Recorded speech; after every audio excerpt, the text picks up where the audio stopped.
Oh, g'day. Oh, there, I'm just grabbing a few seeds here from an Australian native.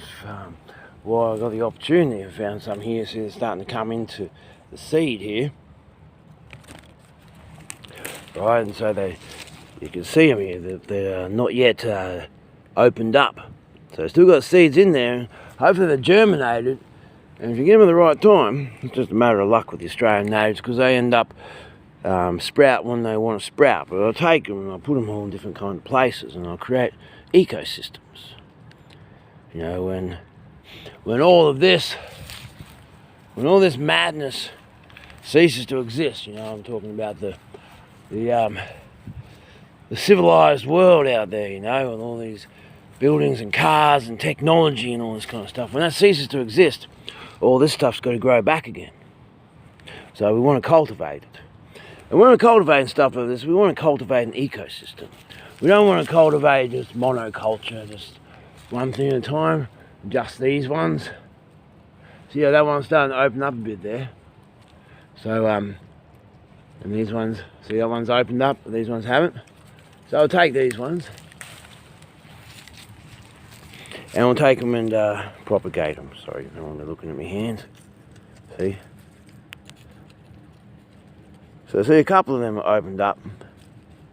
The one there in the middle, but all the rest of them haven't opened up, you see.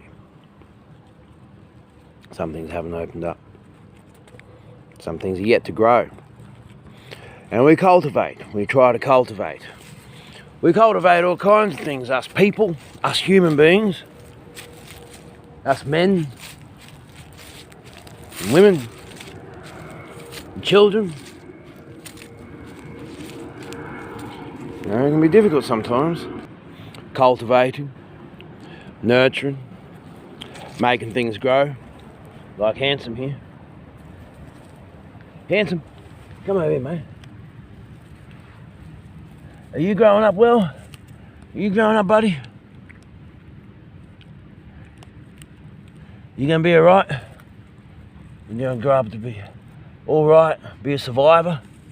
Just like these seeds a bit off there. See? Tell you what, it's a lot easier bringing up dogs than it is bringing up children. I'm sure all the parents out there would attest to that. You know, take some from this tree, take a bit from that tree, take a bit from this tree, take a bit from this tree over here, and then take a bit from that tree. Oh, they're beautiful trees here, you see. It's beautiful to be alive and be cultivating new growth, new life, isn't it? These things flower. We want them to flower. We want them to bloom, don't we? That's what we want. We want for our children as well. For everything. We want them to be strong, fruitful, just the same as this. See, look at that. That's a lot of seeds there. That's a lot of new life, isn't it? That's a lot of new life. Look how beautiful this big tree is.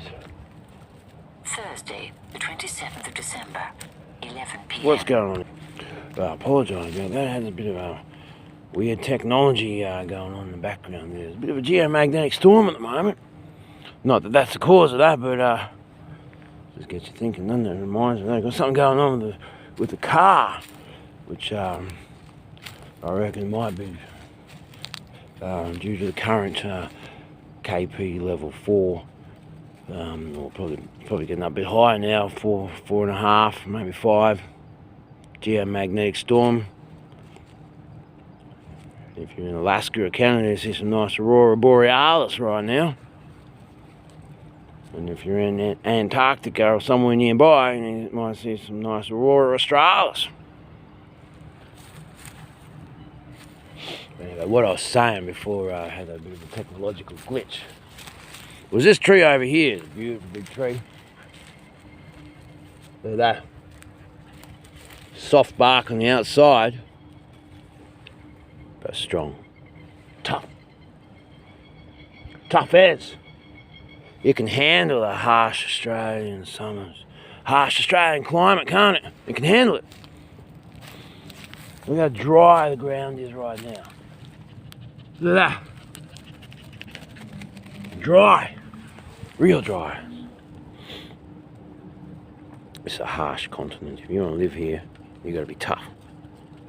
You got to be resilient. You got to have power. Power to control yourself. Power to grow strong by yourself. Like this tree. Even though it's hard, but it's still soft. See? It's hard, tough, but soft on the outside. Now, I suppose that's what we're trying to make our kids as well, isn't it? We want to be tough like that. We want them to be strong. We want them to be resilient. But we want to have this kind of softness on the outside, don't we? Maybe we don't want to be that soft, put your finger straight through it. Maybe we want to be a bit tougher like that, yeah? Not really putting my finger through it. You know, we want to be tough with our kids, but I don't want to put my finger through them. Like that. You know, you have to be tough. You got to teach them lessons. You got to make them resilient and tough like that. That's your job. If you're a parent. And that's your job until you're 21 years of old. I beg your pardon. That's your job until your children are 21 years old. Then you've given them the foundation. That's something that's ancient. It's something like you'll be tempted for 40 days. Or you'll be tested for 40 days. It's not without some reasonableness that those numbers were decided a very long time ago. So it's a bit like that with your children. Up to 21. Unless you find the good stuff on the ground like this. That's the stuff. That's the stuff that'll grow. Generally. It takes less cultivation. Isn't that interesting? There's some more. Oh, that one's already been done. See, so it's all gone. It's out there. It's out there in the world. It's interesting, you know, it's like the stuff that has already fallen off the tree and has been exposed to the elements, all dried out and hard. And often they're the ones that take less cultivation when you take them and plant them. Isn't that interesting? So what are we trying to do for our children? You know, we're trying to make them dynamic. Just look at the dynamics here of this paper bark. Look at that. Look how it all interweaves and goes all over the place. Isn't it beautiful? You know, like, isn't that a wonder? It's all working together, isn't it? It's all going to the same place. It's all the same thing. It all comes back together, doesn't it? Congruent. Isn't it? It's congruent. It's consistent. It's comprehensive. It's dynamic. It's sophisticated. That's what we want for our kids, isn't it?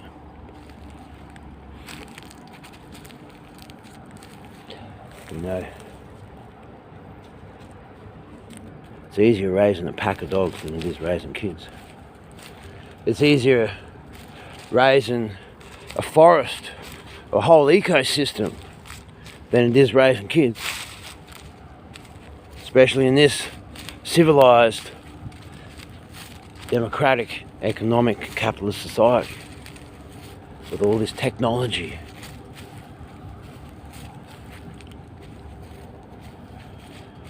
And then the way the world's changed in the last few years. Lessons that people don't seem to have learnt. The way that people keep living. Unsustainable, impractical, unreasonable and illogical manners. How are we supposed to guide our children through this crazy world?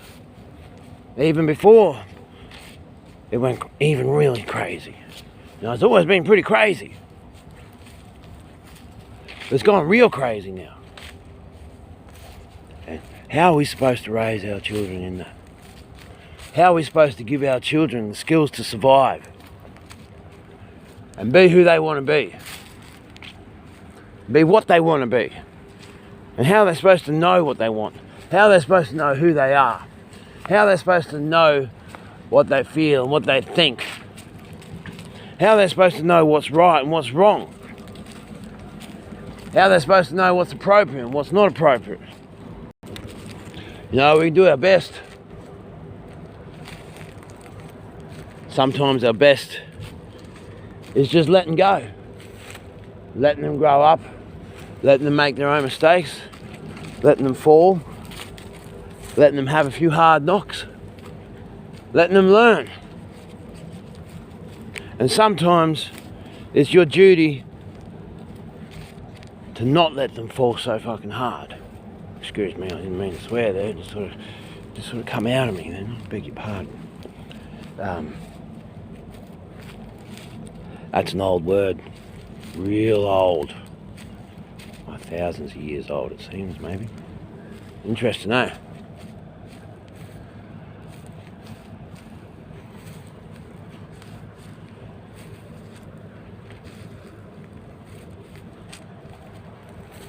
You know, it's easy doing most things in life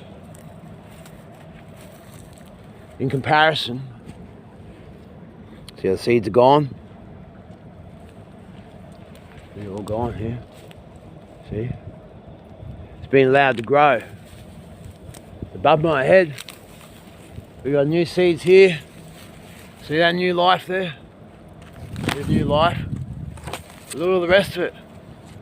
Look at that. It's gone. All gone. See?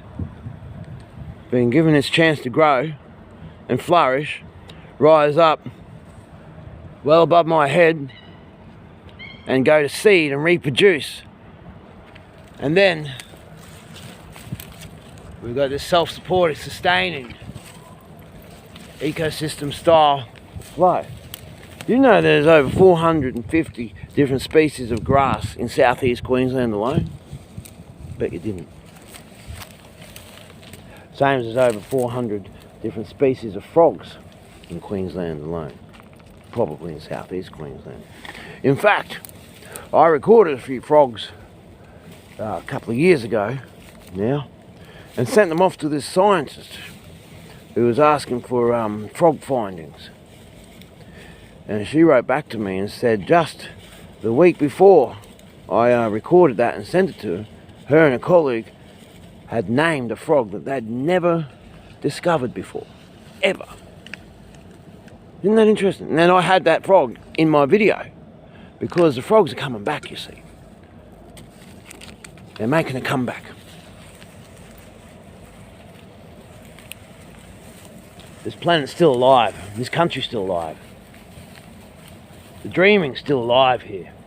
So you have this full-on industry and stuff right there, but then you got the dreaming, the natural world from which you were born. You have connection to which, and it will keep you sane. It will keep you going. It will renew you. Take sustenance in the mother, as the Tao Te Ching says.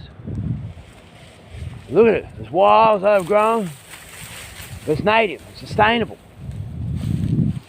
And this one, tobacco. Wild tobacco.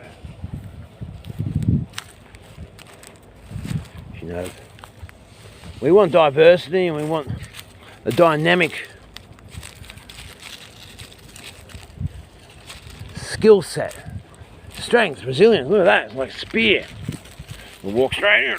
Where is it? Ah! Look at that. Beautiful tree, isn't it? Absolutely stunning. Beautiful tree. And walk on this earth. Feel the harsh conditions underneath your feet. Connect with the ground. Not just on the ground, but with it, in it, with it.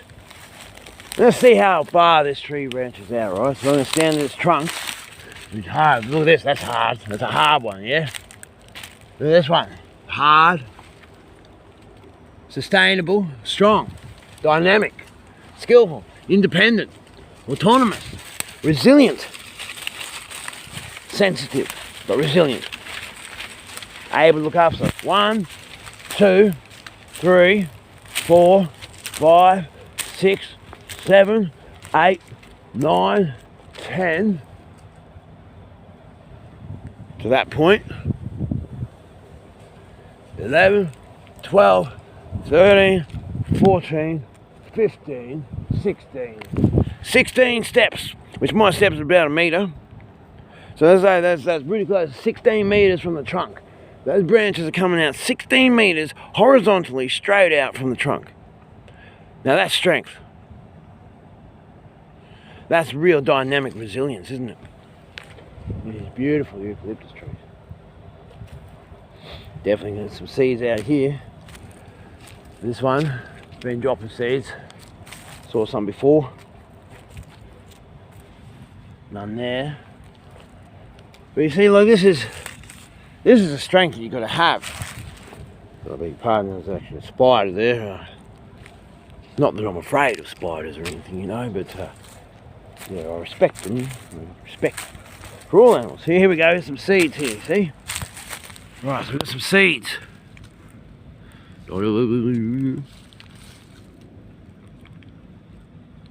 Right. So I'll get some of these seeds. Isn't that artistic? Look at that. You couldn't even buy artwork like that, could you? If you want, you can take a screenshot of this video right now. Hang on, wait a minute, I'll get it right for you. There you go. If you want, there you go. Take a screenshot of the video there. There, like that, there, wait, there. Take a screenshot of the video like that. Send it to me, I'll sign it for you, and I'll give you a Bushtralian Jim souvenir. Maybe like that. That. Anyway, you get the point. Right, I'm picking up seeds, right? I'm not doing a stupid modelling thing. Beautiful enough, don't need to be modelling, right?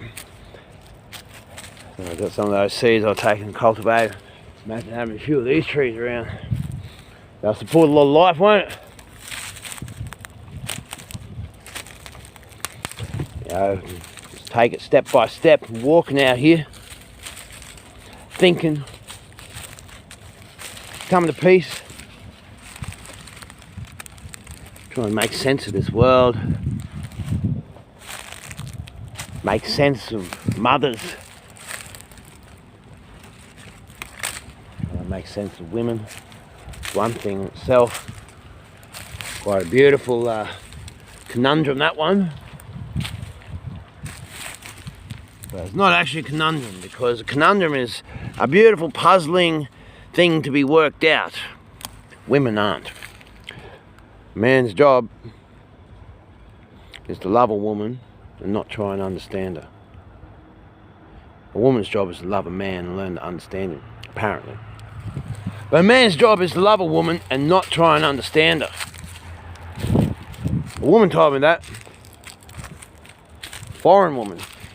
From the old ways. Connected to old culture. Told me that one day. Just some random woman we're talking to. And you know what? It's some of the best advice I've ever received in my life. Got an ecosystem here. So anyway, understanding mothers, understanding daughters, understanding sons, understanding grandmothers. You know, we've got to do our best to understand something about everything. And understanding something allows us to accept it and come to terms with it and then integrate it. You know, there's this funny thing about being a human being, that we can't understand something, why someone's acting a certain way, why things aren't working out, but why something happened. You know, a lot of post-traumatic stress is if you can work out why it happened, you can understand it, you can come to terms. And then it's just suddenly not a stress anymore. It's funny how things go like that. And we're driven by relationships because we're human beings. We're mammals. We're animals. We're nothing but animals. But we're human. We're human animals. So there seems to be a few things that separate us or set us apart from the rest of the animal kingdom. We have these social dynamics, such as what Bufo and Handsome are expressing here. And we have civilization. We have governance and organise ourselves, and we use tools and we create technology and we come up with all kinds of incredible, amazing feats of science and engineering and technology and arts and culture and cooking and all kinds of things. We do all kinds of things out of our amazing, unlimited intelligence and our creativity and our dynamic ability to adapt and assimilate. Our ingenious, innovative potential is infinite, as is our intelligence, as is our consciousness, as is our being, our soul. Oh my God, we can do some stupid things as human beings. Stupid's nothing better. We're doing it anyway. Idiot and ignorant comes from a stem of not having known before already. But stupid is knowing better and doing it anyway. Actually, that's just in my mind. I actually have not looked up the definition of stupid. Well, I did one day, but I didn't agree with it. It was idiocy, but it's not. I'm pretty sure stupid is knowing better, but doing it anyway. Well, it is in my mind, all right? So for any reference point, that's what I'm referring to. So we do some stupid things. And we watch our kids do some stupid things. And we watch ourselves do some stupid things, trying to raise our kids, thinking that we know what we're doing and doing the right thing. But the most stupid thing that you can possibly do as a human being in relationship, especially with your children, is to not be able to say sorry, not be able to admit that you might have been wrong, and not be able to take back your words. Like, I beg your pardon, or I'm sorry, I stand corrected. But I beg your pardon, you see, that's the word, like, I don't know if that's what the best thing is to say, but, you know, like, you can say, I take that back, but I don't ever say that. But if I'm ever mistaken or proven wrong, or heaven forbid out of accordance, then I say I beg your pardon straight away. There's no hesitation, there's no resistance. It used to be when I was a kid, you know, because I had ego and all of that out of control, and I thought I knew something. But I don't know much. I know a lot. And what that tells me is that I don't know really much at all, compared to what's out there to know, and compared to what's there to know when it comes to other people. Especially when it comes to knowing what's best for other people. Especially as other people get older and they become young adults. And you might remember when you were young, you thought you knew everything. And you did. You did know everything. To an extent. As far as your universe was, you knew everything. But now, the kids these days, as they're coming into their later teenage years and they think they know everything, well, they actually do know everything. They're walking encyclopedias. And if they don't know it, they can soon have that information and regurgitate it and assimilate it to you in the middle of a conversation and debate, or very soon after. But they already know it. They don't need to look it up most of the time because they already know it. It seems that they actually do know everything. Oh, they got a lot to learn, don't they? And it's funny, you know, because you have these conversations and it's like, wow, you actually do know everything. You actually know everything there is to know, almost, it seems. But then when you put them out in the world, it just seems to be lacking basic common sense in so many ways. Which is fine, it's enduring. Like, that's what we want, is them to be able to be human and have that cuteness and all this kind of stuff. And we want them to think that they know everything as well. We want them to think that they can do anything and can do everything. We want them to think that they know better. We certainly want them to think. We want them to think about everything. We want them to be the best that they can possibly be. And we want them to be the happiest that they can possibly be. And so we give everything to them. We do everything for them. And I wonder sometimes whether that's the best thing.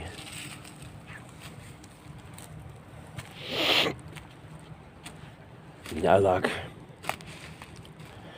it's hard enough, I suppose, for any father. You're trying to raise a son to be a man and a daughter to be a woman. And then the mother is trying to raise a son to be a man or to be a gentleman, and a daughter to be a woman and a lady. They've got very different ways of going about it. And they're designed to clash, it seems, in many ways.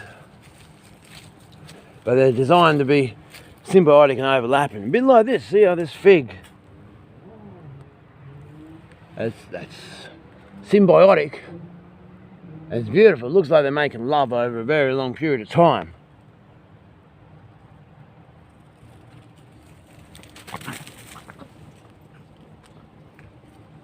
And you can have a point of view of whether this one tree is killing the other tree, or whether it's just working together. And by the time that this tree takes over that tree, whether that tree killed that tree or not. And you could debate all kinds of things like that, and someone come along with a chainsaw or a bulldozer and knock it down.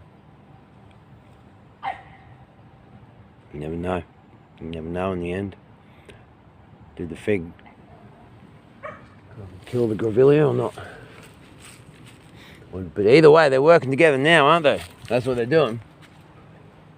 This fig is bringing life to this grevillea. The grevillea is certainly bringing life to this fig. And so if it's like a man and a woman, when we work together, you can see one is more masculine and one is more feminine just by the sheer look and the texture and the overlap. But they both got qualities of each other, don't they? And that's what we want. That's what we want for our children. We want our children to have those qualities of each other in the right balances, in the right way. We know it also takes a village to raise a child. It takes a community. It takes a lot of love, guidance, trials, tribulations, understanding. It takes a bunch of different role models. But you know, if you get a child who's just able to just go and lock themselves in their room and look at screens in the darkness and artificial light and eat bad food or eat stuff that actually isn't even food, and they don't need to talk to anybody if they don't want to, and they can isolate themselves if they want to. I mean, every teenager does that anyway. If they got a room that they can go and lock themselves in, they'll go and do their own thing because they want to do their own thing. Come to terms with themselves changing and who they are and the world that they're living in. Suddenly things that were important to them aren't important to them, and suddenly things that were never important to them are suddenly really ultra important to them. Suddenly the kids that they grew up with are starting to grow different to them. And they're starting to notice them. And those kids are starting to notice these kids, and those kids notice these kids, and suddenly all these things are happening. And then we've got these incredible workloads that we put our kids under. Well, I don't. I fight very vehemently to not overload my kids and my kids to get out here into the living universe in which they were born. More so. I actually had it planned with the teachers and principals of my kids' school that they had a 9-day fortnight, and they spent 1 day out in the world with me teaching them all kinds of stuff. And that was great. Till the mother just caused too much problem. She knows what she's doing because she's a mother. If she didn't, I wouldn't have had kids with her.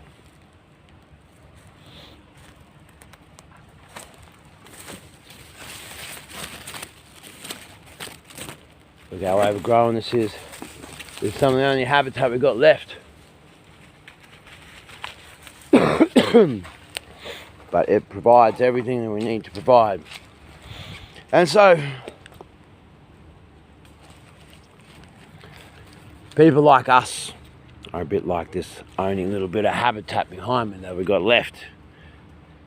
Now we get all these seeds from, and then we go and we propagate it out there in the world, and we make this world a better place, and we keep this world alive, in fact. There's people like us that keep this world alive. So that's what my whole life is keeping this world alive. And healing people. Bringing people back to balance. Sorting out the disharmony in the internal world so it reflects in the external world. And I can fix all kinds of people's lives and problems and heal them, all kinds of stuff. And, family relationship counselling and mediation. Drug rehabilitation. Specialist in drug rehabilitation. And reach anyone. I get in there and I walk through the mud. I walk through their mud, their sankara, their emotional disharmony, their spiritual disharmony, the residual effect of the thoughts and of the feelings, of the actions, of the indulgence. It's just the same as anything like a skill or a habit. You're good at something, you're skillful at something because you practiced it, so you've got a habit of being skillful. And that's the same as a habit or an addiction. It's just a residual, cumulative effect of doing something. Thinking thoughts, feeling things, letting yourself get angry and lose your temper. See, I used to have addiction problems. Well, maybe I do still have addiction problems because I'm a human being. I'm addicted to harmony. I'm addicted to trying to create peace. I'm addicted to trying to sort things out. I'm addicted to trying to resolve things. I used to be addicted to fixing things. Fixing situations. Maybe I'm still addicted to fixing things, but I used to be addicted to fixing situations and dynamics and relationships and problems and upset.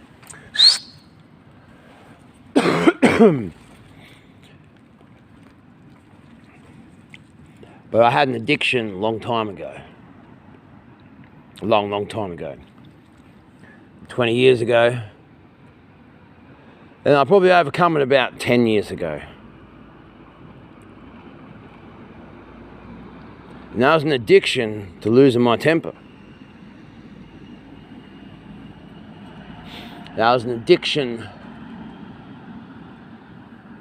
I suppose, probably to being right.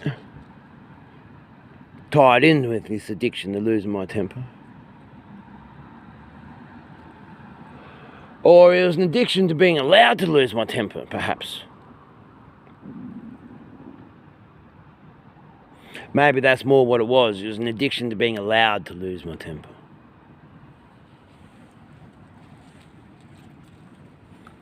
And what happens then? You get these situations. When you lose your temper, you become angry, you objectify people. They're not people anymore. They're objects. That way, just the same as this. You know, bang. Sorry, boxer. See? You see, like I was scared, Box. I'm sorry about that, mate. I didn't mean to do that. I didn't mean to scare you, but it was there. But I knew you'd be right. But see, that's an object, so you can do that to it. You can't do that to a person. These dogs are people. They're dogs. They're canines. They're not humans, but they're people still. And it's funny, you know, like there's sayings such as, we often teach what we know, what we most need to hear, or we often preach what we most need to hear. I don't really like that, but we often teach what we most need to hear. And sometimes the best advice that we ever give out is the best advice that we could possibly hear ourselves. And then it's ironic, you know, you can be a martial artist with a whole school of students and really disciplined, devoted disciples.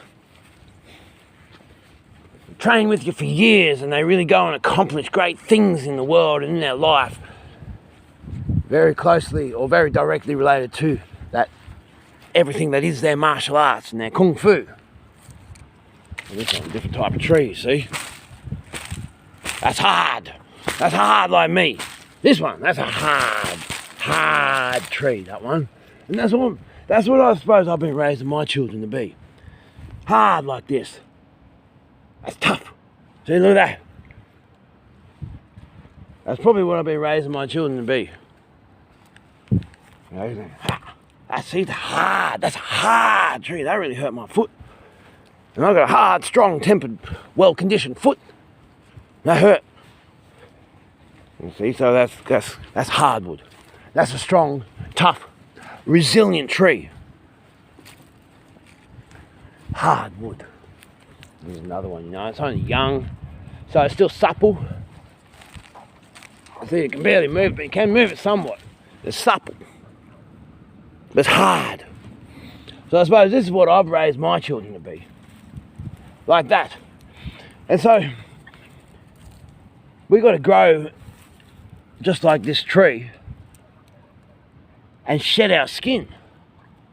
And so it's an uncomfortable process to grow and force this bark off us, and we don't really want to lose that bark. That's a very good resource. We made that. This tree's made this resource.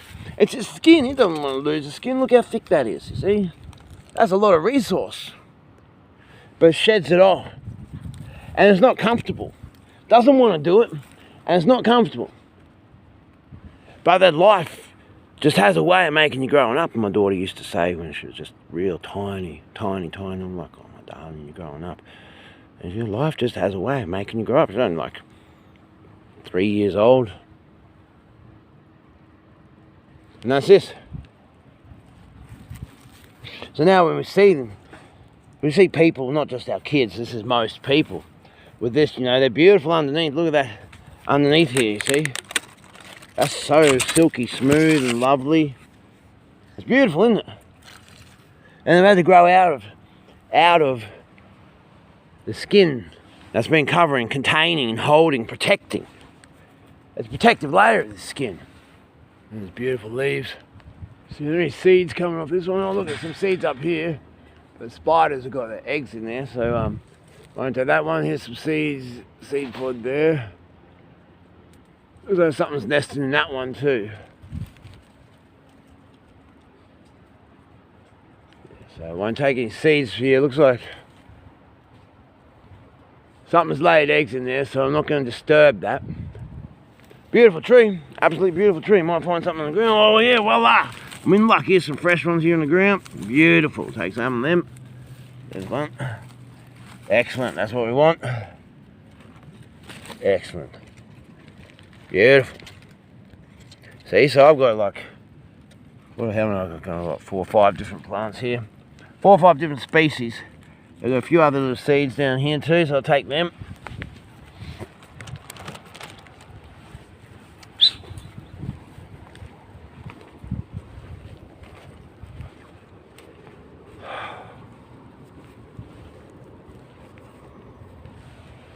And we end up becoming like this, don't we?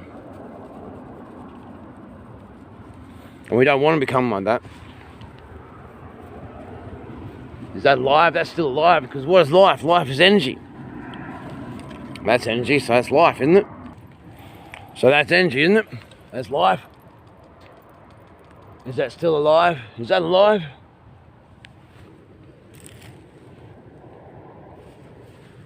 Life is energy. That's energy. So that must be life. But anyway, you know, with all our best intentions to make our children to be like this, to make our life and our world like this, it ends up being a lot like this, doesn't it? It's just like this is what life becomes. Just this grind like that, isn't it? You know? At best, this is what life becomes. It's at best, this is what life becomes. This is what life is. We slow life down. It's too fast. So we slow it down.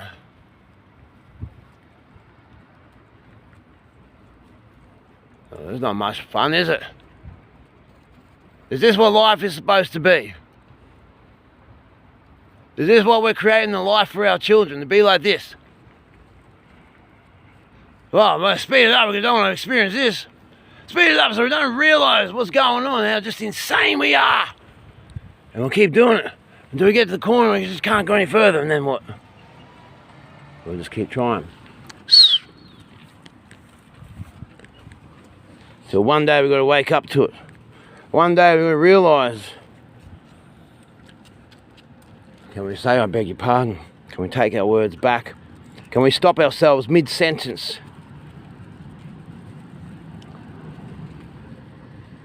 You know, it's hard to know when you get so caught up in such a world of barbed wire. You know, does barbed wire even need to exist? And this barbed wire gets broken off, and that's the world. So if there's barbed wire and it's broken off, well, why does the barbed wire even need to exist in this world? Does it? And who's going to fix it when it's broken off?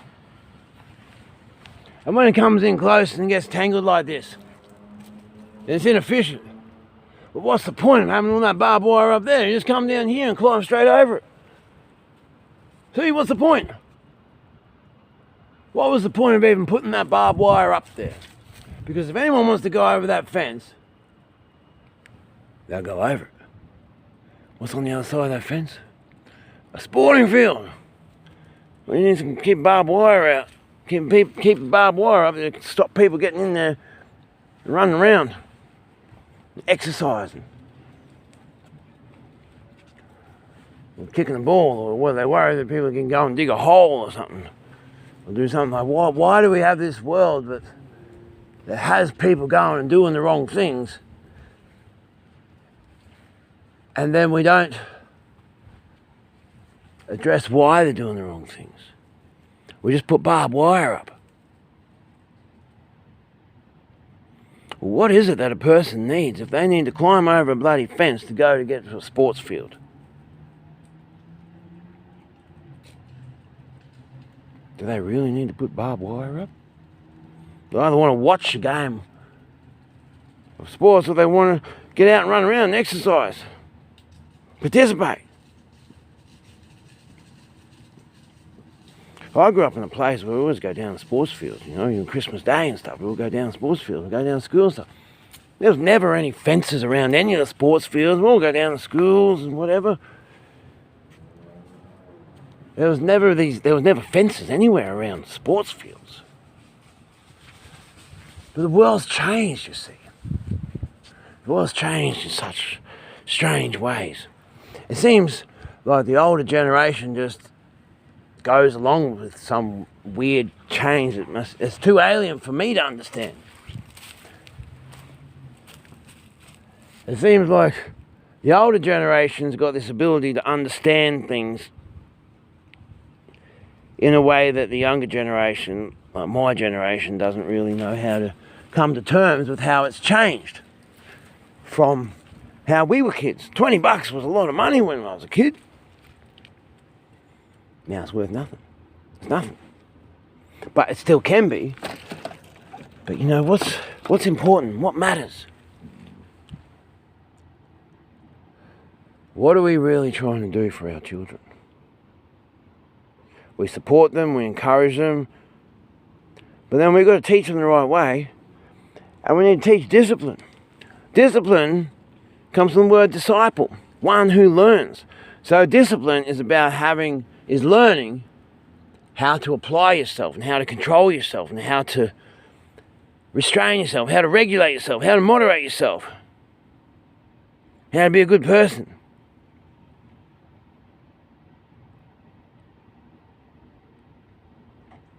And I've been a disciple my whole life. Apparently I'm a master in a few different things. Therefore, one master in all of the things that I do. I'm a master, apparently. I wouldn't call myself a master, but apparently I am. So I'm a disciple. A master is always going to be a disciple, always be learning. I mastered how to be a disciple, right? That's what I mastered, if I've mastered anything. I suppose I have mastered how to be a disciple, yeah, I'll accept that one. And with all of this, where I'm going, after just carrying on all this time,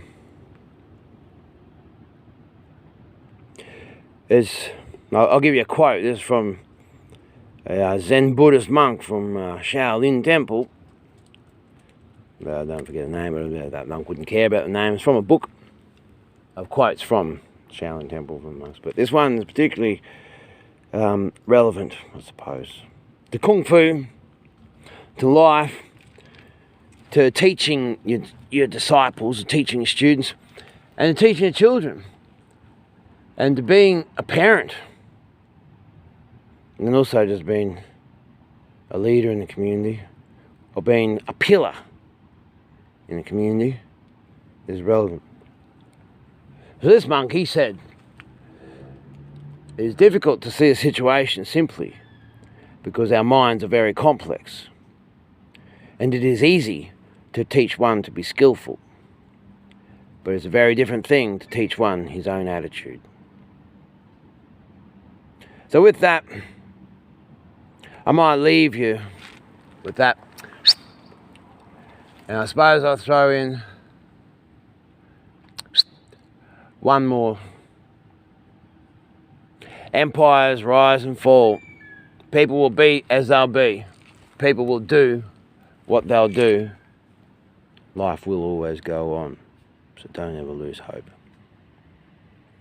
Don't ever lose hope. Until next time, if you got kids, drop everything you know. Teach them to drop everything that they know, everything that they think they know. They already know everything.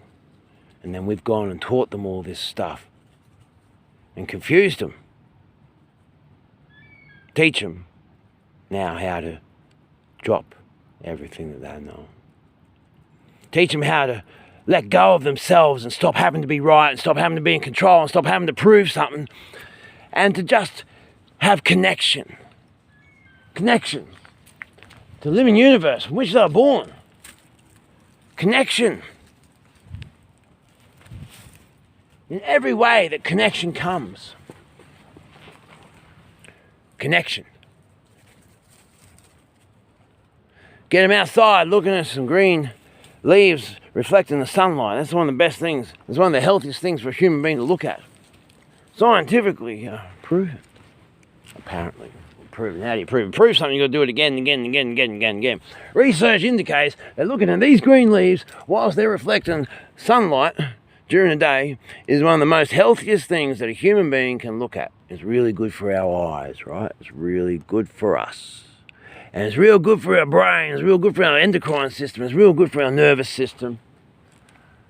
And it's real good for our skin. Probably good for your hair as well, I suppose.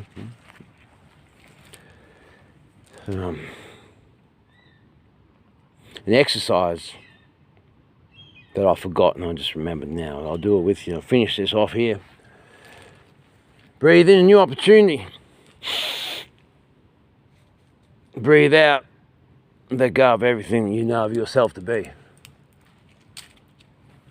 Everything of life to be. Everything of the universe to be. Everything of anything to be. Breathe in new opportunity. Breathe out. Let go of everything you know of anything, about anything, about anything, about anything in this life. Breathe in new opportunity. Connect to the living universe which you were born. Reach out and touch it. Stop, smell the flowers. Appreciate it. Get that into your olfactory nerve. Breathe out, let go of everything you know of anything, of anything, of anything, of anything to be. Much love, respect, solidarity and sincerity. It's a topic I don't really have the solutions for. Not that I ever profess to, but